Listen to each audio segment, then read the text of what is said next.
அனைவருக்கும் வணக்கம். இன்னைக்கு நம்ம பார்க்க போற ஜாதகம் வந்து ஒரு வித்தியாசமான ஜாதகம் தாங்க. திருமணம் வந்து முடிக்கணும், அம்மாவுக்கு வந்து கொஞ்சம் உடம்பு சரியில்லை அப்படிங்கிற மாதிரி தான் வந்தாங்க. இது எனக்கு வந்து தெரிஞ்ச நபரோட ஜாதகம் தான், அதனால இவரை பற்றி சில விஷயங்கள் எனக்கு தெரியும். ஜாதகம் வந்து இப்போ வந்துகிட்டு இருக்குதுங்க.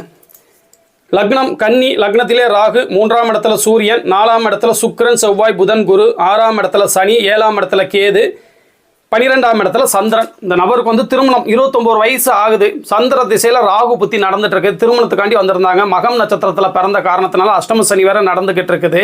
கொஞ்சம் லேட் பண்ணால் நல்லா இருக்கும். 29 வயசு தான் ஆகுது, ஒரு 31 வயசு இந்த மாதிரி முடிக்கலாம் அப்படிங்கிற ஒரு கன்சல்ட்டிங்கும் இருந்தது. இருந்தாலும் தாயாருக்கு வந்து உடல்நிலை வந்து கொஞ்சம் சரியில்லை அப்படின்னு சொன்னாங்க. அதே நேரத்தில் வந்து தாயார் வந்து இழக்கக்கூடிய காலகட்டமும் இந்த பையனுக்கு வந்துடுச்சு.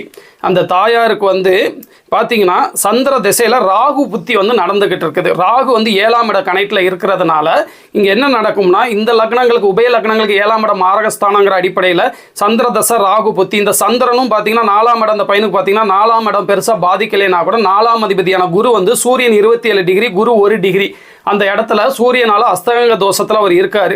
அடுத்து சந்திரனும் வந்து பார்த்தீங்கன்னா சனியோட ஆட்சி பெற்ற 6ஆம் இடத்து சனியோட பார்வையில் இருக்கார். அதே நேரத்தில் குருவோட பார்வையில் இருக்கிறதுனால தான் இத்தனை வயசு வரைக்கும் தாயை வந்து அனுமதிச்சிருக்கு, உயிரோட இருக்கிறதுக்கு அனுமதிச்சிருக்கு. இப்போ வர்ற சந்திர திசையில் ராகு புத்தி வந்து நல்லா இல்லைங்க. நான் தான் சொன்னது, இவங்க தாய் வந்து உடல்நிலை சரியில்லைங்க, ரொம்ப மோசமாக இருப்பாங்க. இவங்க வந்து தாயை இழக்கக்கூடிய நேரம் வந்து நெருங்குதாங்க. அடுத்து வர்ற செவ்வாய் புத்தி, இந்த அட்டமாதிபதி யாரை கொள்வார் அப்படின்னு சொல்லிட்டு நான் ஒரு டாபிக் பேசியிருப்பேன். அட்டமாதிபதியோட தொடர்பு வந்தாலே நம்மளுக்கு தான் உயிருக்கு ஆபத்துன்னு நினைக்கக்கூடாது. அவங்க எந்த இது கூட கணக்கில் இருக்காங்களோ அந்த காரகம் பாதிக்கப்படும். இப்போ சந்திர திசையில் செவ்வாய் புத்திங்கச்சல இந்த லக்னத்துக்கு வரவே கூடாத செவ்வாய் புத்தி அட்டமஸ்தானத்தோட கோணத்தில் உட்காந்துருக்காரு. அட்டம வேலைகளை செய்ய தயாராக இருக்கக்கூடிய இந்த செவ்வாய் புத்தியில் ராகு, அதாவது சந்திர திசை செவ்வாய் புத்தியில் அட்டம ஸ்தானத்தோட வேலையை செய்யணுங்கிற அடிப்படையில் தாய் வந்து இருக்கக்கூடாது, தாயை வந்து பிரியக்கூடிய அமைப்புகள் நெருங்கி வருதுங்க அப்படின்னு சொல்லும்போது தான் அவங்க சொல்கிறாங்க, ஆமாங்க ரொம்ப சீரியஸாக தான் இருக்காங்க, இந்த பையனோட கல்யாணத்தை எப்படியாவது பாத்திர மாட்டோமா அப்படின்னு தான் உயிரை கையில் பிடிச்சி வச்சுருக்காங்க.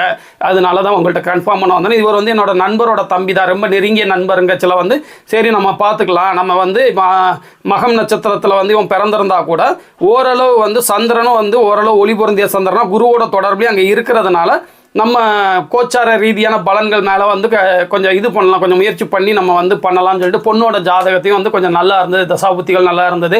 லக்னாதிபதி வலுத்த மீன லக்னத்தில் பிறந்து லக்னாதிபதி உச்சமாகி அவரே வந்து லக்னத்தை பார்த்து அது கொஞ்சம் நல்ல வலுவான ஜாதகமாக இருக்கிறதுனால சரி கண்டிப்பாக வந்து நம்ம கல்யாணத்தை வந்து முயற்சி பண்ணுவோம் அப்படின்னு சொல்லி ஒரு வழியாக வந்து கன்சல்டிங் முடிஞ்சுது. இந்த ஜாதகம் வந்து எப்போ வந்து தாயை இழக்கக்கூடிய அமைப்பு, இந்த பையன் வந்து ஒரே பையன். நான் சொன்ன என்னோட நண்பரோட அப்பாவுக்கு 2 மனைவிகள், மூத்தவங்களுக்கு வந்து ஒரு 5 குழந்தைங்க. அதில் தான் என் நண்பர் ஒருத்தர். 2வது மனைவிக்கு ஒரே ஒரு பையன், இந்த பையன் மட்டும்தான். அப்படிங்கச்சல அந்த தாய்க்கு வந்து மூத்த சம்சாரத்தில் பிறந்தவங்க சின்ன வயசில் இறந்தா கூட எல்லா குழந்தைங்களையும் நல்லபடியாக வளர்த்து அவங்களுக்கு கல்யாணம்லாம் பண்ணி வச்சுட்டு கடைசி தன்னோட பையனுக்கு வந்து கல்யாணம் பண்ண முடியாமல் பேரக்கூடாதுங்கிற ஒரு ஆதங்கத்தில் உயிரை கையில் பிடிச்சிட்டு இந்த தாய் வந்து இருக்கிறாங்க.